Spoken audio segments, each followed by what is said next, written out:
Hello everyone, आपका ओमी tuition classes में स्वागत है। आज हम पढ़ेंगे प्रिंसिपल इनहेरिटेंस। इसका हम बेसिकली देखेंगे कि सबसे इजी वे में कैसे याद करें। इसमें देखो, सबसे पहले बात पता है हमें क्या पता, छोटी छोटी बात पता होना चाहिए। जैसे कि साइंटिस्ट का नाम, इससे हमारे जरूर क्वेश्चंस बनते हैं। तो ये हम इसमें ये बताएंगे साइंटिस्ट का नाम और साइंटिस्ट ने क्या चीज़ किया है। हम ये छोटी मोटी बात करेंगे, बिल्कुल हमारे कैसे शॉर्ट नोट्स की तरह, या जैसे भी हमारे जिस प्रकार से चाहो वैसे पढ़ सकते हो। तो हम ये आज पढ़ेंगे इसमें। तो हम यही देखेंगे कि मेंडल ने सबसे पहले हमारे पास मेंडल आए। मेंडल ने क्या किया, मेंडल हमारे सर आए और मेंडल ने क्या किया, पी प्लांट पे एक्सपेरिमेंट किया। उन्होंने जनरली कितने 7 साल तक एक्सपेरिमेंट किया। कब से कब किया, तो हमने क्या देखा 1856, कब से 1856 से लेके 1863 तक किया। फिर हमारे दूसरे साइंटिस्ट आए, उन्होंने क्या दिया, पुनेट स्क्वायर दिया।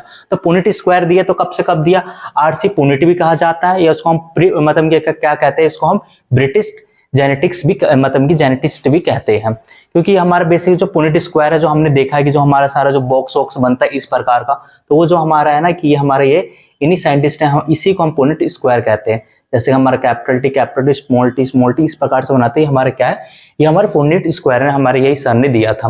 फिर तीसरा हमारा साइंटिस्ट है जो हमारे मेंडल ने एक्सपेरिमेंट किया, लेकिन उसमें मैथमेटिक्स आ गया। तो उन्होंने क्या किया, उसको क्या किया, उस एक्सपेरिमेंट को सबने क्या किया कि भाई बायोलॉजी में कैसे आ सकता है, तो उन्होंने इसको क्या किया, उसको रिजेक्ट कर दिया। लेकिन 3 साइंटिस्ट आए, उनको क्या किया, रीडिस्कवरी मतलब कि दोबारा डिस्कवरी किया। तो क्या कहते हैं, रीडिस्कवरी ऑफ मेंडल ने किया। तो इन्होंने हमारे क्या चीज किया, तो हमने सबसे पहले देखा तो हमारे क्या 1990 में रीडिस्कवरी किया गया। रीडिस्कवरी में 3 साइंटिस्ट है हमारे, कौन सा, TCT, ये क्या है, शॉर्टकट है। और इसको याद करेंगे तो कैसे डेरिवेटिव्स आए और कोरेंस आया, और हमारा टेस्ट मार्क भी आए। उसके बाद हम देखेंगे तो हमारे क्या क्रोमोसोमस थ्योरी है। तो क्रोमोसोमस थ्योरी हमारे कब आया, 1902 में आया। और 1902 में देखा किसने, किस साइंटिस्ट ने डिस्कवर किया, सटर एंड ओब्री ने इसका क्या किया, डिस्कवर किया।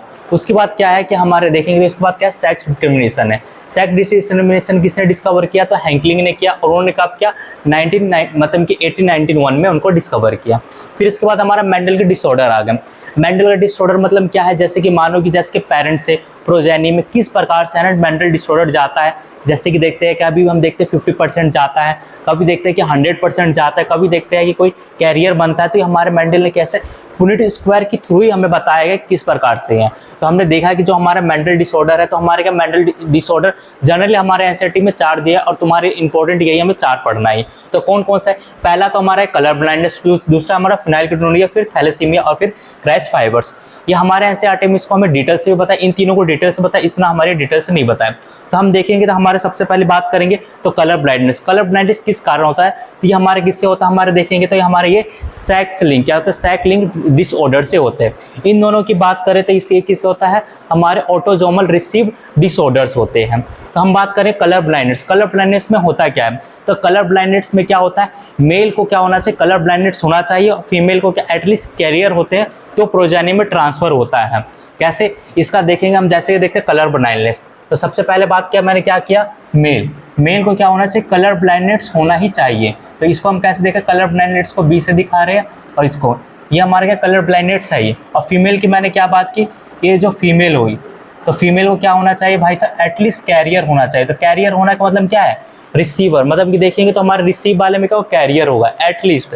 और इसमें हमारे क्या होगा, ये इसको क्या होगा, पहला वाले में नहीं रहेगा। इसका मतलब क्या है, इसको डिसऑर्डर नहीं है, क्या है, कैरियर है। इसके बाद देखेंगे तो जो हमारी फीमेल तो प्रोजेनी में किस प्रकार से देखें, तो देखो हम क्या कहते हैं, ब्रिज कोर्स करेंगे। तो कोर्स करने के लिए कैसे हम ऐसे बनाएंगे, किस तरीके से बनाएंगे, पुनेट स्क्वायर के थ्रू से बनाएंगे। तो सेम हम ऐसे ही बनाएंगे, मैंने यूं ही सेम बना दिया। अब देखो एटलीस्ट देखेंगे, फिर से हमने क्या बना दिया, पुनेट स्क्वायर बना दिया। इसमें हम देखेंगे किस प्रकार से कैसे क्या है। तो देखो एक्स बी हो गया, यहाँ पे हमारा एक्स वाई बी हो गया, और यहाँ पे हमारा एक्स एक्स बी हो गया, और एक्स एक्स बी हो गया, यहाँ पे हमारा एक्स बी और एक्स बी हो गया। इसका मतलब क्या है, ये देखेंगे तो इसका मतलब एटलीस्ट क्या है, ये कैरियर है। ये क्या है, हम देखेंगे तो इसको क्या है, डिसऑर्डर है, क्या है, कलर ब्लाइंडनेस है। और इसमें भी देखेंगे तो क्या है, ये मेल को भी कलर ब्लाइंडनेस है, इसमें भी देखेंगे तो क्या मेल को भी कलर ब्लाइंडनेस है। इसमें देखिए 100% क्या देखेंगे, 100% क्या कहेंगे, बात करेंगे 100% जो हमारे प्रोजेनी मेल है तो वो क्या है, उसको डिसऑर्डर है।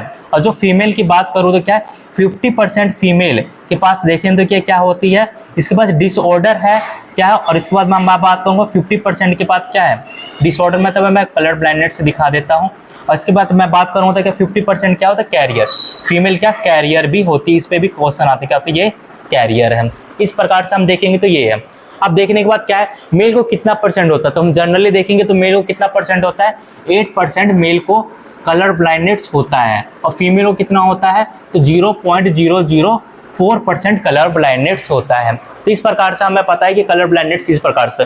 फिनाइलकीटोनुरिया की बात करेंगे तो फिनाइलकीटोनुरिया किस प्रकार से होता है, तो मैंने बताया फिनाइलकीटोनुरिया किस प्रकार से होता है, ऑटोजोमल रिसीव डिसऑर्डर है, क्या है रिसीव मतलब जिससे होगा। तो किस प्रकार से, इसमें क्या होता है जो मेटाबॉलिज्म होता है उसमें एरर आ जाता है, किस प्रकार से, जो हमारा थैलेसीमिया क्या होता है, फिनाइलकीटोनुरिया होती है, उस मतलब कि फिनाइलकीटोनुरिया से क्या बना, ट्राइपोसिन बनना होता है, लेकिन ट्राइपोसिन कन्वर्ट ना होता है फिनाइल, क्या होता है फिनाइल पायरोवेट में कन्वर्ट होता है। तो इससे क्या होता है, डिसऑर्डर से क्या होता है, बच्चे को मेंटली मतलब कि मेंटली डिसऑर्डर हो जाता है, मतलब दिमाग काम नहीं करता। और दूसरा क्या होता है कि जो यूराइन होता है वो ब्लैक कलर का आता है।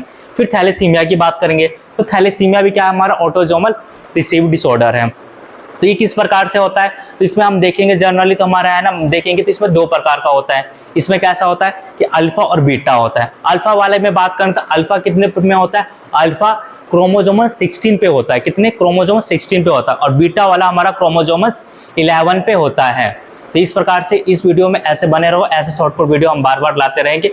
ओमी ट्यूशन में आपका स्वागत है, धन्यवाद।